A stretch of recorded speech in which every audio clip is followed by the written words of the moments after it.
ಪರಧರ್ಮ ಭಯಾವಹ ಕೃಷ್ಣನ ಮಾತು. ಪ್ರಾಯ ಭಾರತ ಅತಿ ಹೆಚ್ಚು ಹಿಂದಿನ ಕಾಲದಂತೂ ನಾವು ನೋಡಿದರೆ ಅತಿ ಹೆಚ್ಚು ವಿದ್ವಾಂಸರನ್ನು ಕೊಟ್ಟು ಇಡೀ ವಿಶ್ವಕ್ಕೆ ಮಾರ್ಗದರ್ಶನ ಮಾಡಿದಂಥ ದೇಶ. ಹಾಗಾಗಿ ಭಾರತದ ಆತ್ಮ ಯಾವುದು ಅಂತ ಕೇಳಿದರೆ, ಅಂದರೆ ಭಾರತದ ಒಂದು ಬೇರೆ ಬೇರೆ ಉದ್ಯೋಗಕ್ಕೆ ಹೋಗ್ತಾರೆ ಹೆಚ್ಚು.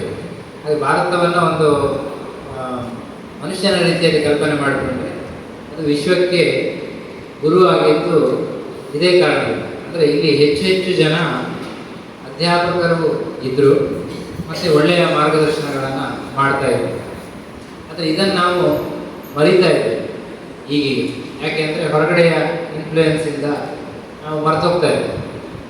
ಹಾಗಾಗಿ ನಾವು ಮತ್ತೆ ಆ ಪ್ರೊಫೆಷನ್ಗೆ ಹೆಚ್ಚು ಬೆಲೆ ಕೊಡುವ ಚಿಂತನೆ ಮಾಡಬೇಕು. ಇವತ್ತು ನಮ್ಮ ಶಾಲೆಯಲ್ಲಿರ್ಬೋದು ಅಥವಾ ಬೇರೆ ಬೇರೆ ಶಾಲೆಗಳಲ್ಲಿ ಯಾರು ವಿದ್ಯಾರ್ಥಿಗಳು ಕಲಿತಾರೆ ಎಲ್ಲರೂ ಕೂಡ ಸೆಟಲ್ ಆಗಬೇಕು. ಎಲ್ಲಿ ಅಂತ ಕೇಳಿದರೆ ಯಾವುದೋ ಒಂದು ಕಂಪನಿಯಲ್ಲಿ ಕೆಲಸ ಮಾಡಿ ಇರಬೇಕು ಅಂತ ಯೋಚನೆ ಮಾಡಬೇಕು. ಅದಕ್ಕಿಂತ ಒಂದು ಬೆಸ್ಟ್ ಪ್ರೊಫೆಷನ್ ಯಾವುದಾದ್ರೂ ಇದ್ದರೆ ಅದು ಪಾಠ ಹೇಳಿಕೊಡುವಷ್ಟು ದೊಡ್ಡ ಒಂದು ಒಳ್ಳೆಯ ಪುಣ್ಯದ ಕೆಲಸ. ಮತ್ತು ನಿರಂತರ ಜೀವನದುದ್ದಕ್ಕೂ ಹೊಸ ವಿಷಯಗಳನ್ನು, ಹೊಸ ಜನರನ್ನು ನೋಡ್ತಾ ಕಲಿಕೆಯಲ್ಲಿ ತೊಡಗಬಹುದಾದಂಥ ಒಂದು ಪ್ರೊಫೆಷನ್ ಇದ್ದರೆ ಅದು ಪಾಠಕರು, ಅಂದರೆ ಯಾರು ಅಧ್ಯಾಪಕರಿದ್ದಾರೋ ಅವರು. ಹಾಗಾಗಿ ತಾವೆಲ್ಲರೂ ಮಕ್ಕಳು ಇವತ್ತು ಇಲ್ಲಿ ಸುಮಾರು ಜನ ವಿದ್ಯಾರ್ಥಿಗಳಿದ್ದೀರಿ. ನಮ್ಮ ಸಂಸ್ಥೆಯಲ್ಲಿ ನಾವು ನೋಡಿದರೆ ವಿಭುದೇಶ ತೀರ್ಥರು ಯಾವ ರೀತಿಯ ವ್ಯಕ್ತಿಗಳನ್ನು ಸೇರಿಸ್ಕೊಳ್ತಾ ಇದ್ರು ಅಂತ ನಾವು ಸ್ವಲ್ಪ ನೋಡಿದರೆ ಎಲ್ಲರೂ ಕೂಡ ಒಂದೊಂದು ಅಪೂರ್ವ ಮುತ್ತುಗಳೇ. ಹಾಗೆ ತುಂಬ ಒಳ್ಳೆ ಅಧ್ಯಾಪಕರು ನಮ್ಮ ಸಂಸ್ಥೆಯಲ್ಲಿ ಇದ್ದರು. ಅಂತಹ ಒಳ್ಳೆಯ ಅಧ್ಯಾಪಕರಲ್ಲಿ ಒಬ್ಬರು ನಮ್ಮ ರಾಮದಾಸ್ ಅವರು ಅಂತ ನಾನು ಕೇಳಿದ್ದೇನೆ. ಅಂಥವರು ಇವತ್ತು ನಮ್ಮೊಂದಿಗೆ ಇಲ್ಲದೇ ಇದ್ದರು ಕೂಡ ಅದು ಸಹಜ. ಯಾಕಂದರೆ ಒಂದು ಶರೀರಕ್ಕೆ ಇಷ್ಟು ಸಮಯ ಆಗ್ತಿರ್ತದೆ, ಅದಾದಮೇಲೆ ಹೋಗಲೇಬೇಕು. ಆದರೆ ಖಂಡಿತವಾಗಿ ಭಾರತದ ನಂಬಿಕೆ ಏನು ಅಂದರೆ ಅದು ಪುನರ್ಜನ್ಮ ಎಂಬುದಿದೆ ಅಂತ. ಹಾಗಾಗಿ ಮತ್ತೆ ಅವರು ಬರ್ತಾರೆ. ಮತ್ತು ಅವರ ಯಾವತ್ತು ಕೃಷ್ಣನ ಮಾತು ಆಗಿದೆ, ಇವತ್ತು ಏನು ಸಾಧನೆ ಮಾಡಿರ್ತೀವಿ ಅದರ ಕಂಟಿನ್ಯೂಯೇಷನ್ ನೆಕ್ಸ್ಟ್ ಜನ್ಮದಲ್ಲಿ ಆಗ್ತದೆ. ಹಾಗಾಗಿ ನಾವು ಇಂಥವರಿಂದ ಕಲಿಬೇಕು. ಕಲೀಲಿಕ್ಕೆ ಒಂದು ವೇದಿಕೆ ಪ್ರಯಾಣ, ಇದನ್ನು ಹಾಗೆ ತಿಳ್ಕೊಳ್ತೀವಿ. ಯಾಕಂದರೆ ಸಂಸ್ಮರಣೆ ಅಂತ ಹೇಳಿದರೆ ಅವರ ಸಾಧನೆಗಳನ್ನೆಲ್ಲ ಇಲ್ಲಿ ನಾವು ನೆನೆಯುವುದರ ಮೂಲಕವಾಗಿ ನಾವು ಇದನ್ನೆಲ್ಲ ಅಳವಡಿಸ್ಕೊಳ್ಬೇಕು ಅಂತ ತಿಳಿಸ್ಕೊಡುವಂಥ ಅವಶ್ಯಕತೆ ಇದೆ ಮುಂದಿನ ಜನರೇಷನ್.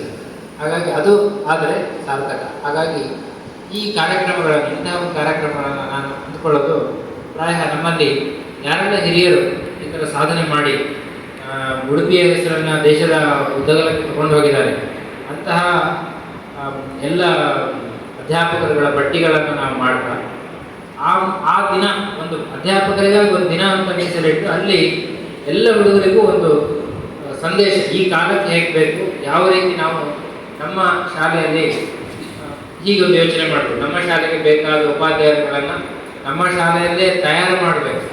ಆ ರೀತಿ ಒಂದು ಯೋಚನೆಯನ್ನು ಇಟ್ಕೊಂಡು ಅದಕ್ಕೆ ಇನ್ಸ್ಪಿರೇಷನ್ ಹೇಗೆ ಕೊಡ್ಬೋದು, ನಮ್ಮ ವಿದ್ಯಾರ್ಥಿಗಳಿಗೆ ಹೇಗೆ ಇದು ಒಳ್ಳೆಯ ಪ್ರೊಫೆಷನ್, ಇದನ್ನು ನೀವು ತಗೊಳ್ಳಿ, ಇಲ್ಲಿ ಯಾವ್ಯಾವ ಗುಣಗಳನ್ನು ನೀವು ಅಳವಡಿಸ್ಕೊಂಡಾಗ ಮತ್ತು ಆ ತ್ಯಾಗದಿಂದ ನಿಮಗೆ ಸಿಗುವ ಆನಂದ ಏನು, ಇದನ್ನೆಲ್ಲ ನಾವು ಹೇಳಿಕೊಟ್ಟು ಅಂಥ ಒಂದು ವ್ಯಕ್ತಿಗಳನ್ನು ನಾವು ತಯಾರು ಮಾಡಬೇಕು.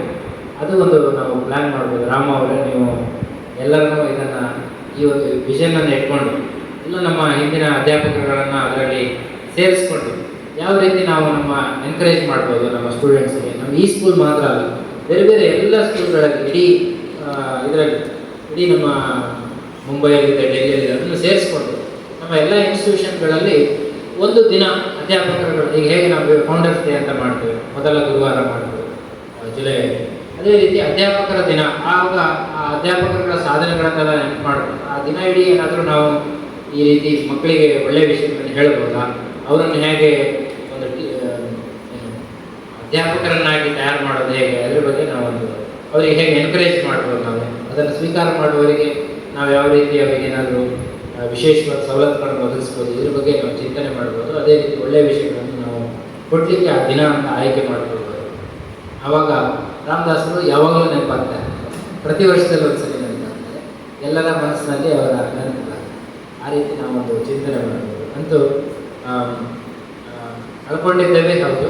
ಆದರೆ ರಾಮದಾಸರಿಗೆ ಪ್ರಾಯ ಖುಷಿ ಆಗ್ತದೆ, ನಾವು 10 ಜನ ರಾಮದಾಸರನ್ನು ತಯಾರು ಮಾಡಲಿಕ್ಕೆ ಪ್ರಯತ್ನ ಮಾಡಿ. ರಾಮದಾಸ ಅಂದರೆ ಹನುಮಂತ ಅದು ಭಕ್ತಿ, ಜ್ಞಾನ ಮತ್ತು ಸತ್ಯನಿಷ್ಠೆ ಇದಕ್ಕೆಲ್ಲ ಪ್ರತೀಕ. ಹಾಗಾಗಿ ಅಂತಹ ವ್ಯಕ್ತಿಗಳನ್ನು ನಾವು ತಯಾರು ಮಾಡೋಣ. ನಾನು ಅದಕ್ಕೆ ಕಾರ್ಯಕ್ರಮ ಮುಗಿದೋಗ್ಬೋದು ಅಂತ ಆನ್ಲೈನಲ್ಲಿ ಬಂದಿದ್ದು, ಅದಷ್ಟು ಚೆನ್ನಾಗಿ ಹೇಳಿಲ್ಲ ಅಂತ ಹೇಳಿದ್ರು. ಹಾಗಾಗಿ ಮತ್ತೊಮ್ಮೆ ಇಲ್ಲಿ ಸೇರ್ತಾ ಇದೆ. ಅವರ ಆತ್ಮಕ್ಕೆ ಸದ್ಗತಿ ಆಗಲಿ ಅನ್ನುವ ಪ್ರಾರ್ಥನೆಯನ್ನು ಎಲ್ಲರೂ ಮಾಡೋಣ. ಮುಂದೆ ಇದನ್ನೊಂದು ಯೋಚನೆ ಮಾಡಿ ಒಂದು ದಿನ ನಾವು ಎಲ್ಲ ಹಿರಿಯ ಅಧ್ಯಾಪಕರುಗಳನ್ನು ಚಿಂತನೆ ಮಾಡ್ತಾ ಏನೆಲ್ಲ ಮಾಡ್ಬೋದು, ಏನೆಲ್ಲ ನಾವು ಮಕ್ಕಳಿಗೆ ಕೊಡ್ಬೋದು ಅನ್ನೋದನ್ನು ಚಿಂತಿಸೋಣ ಅಂತ ಹೇಳ್ತಾ ಇರುವ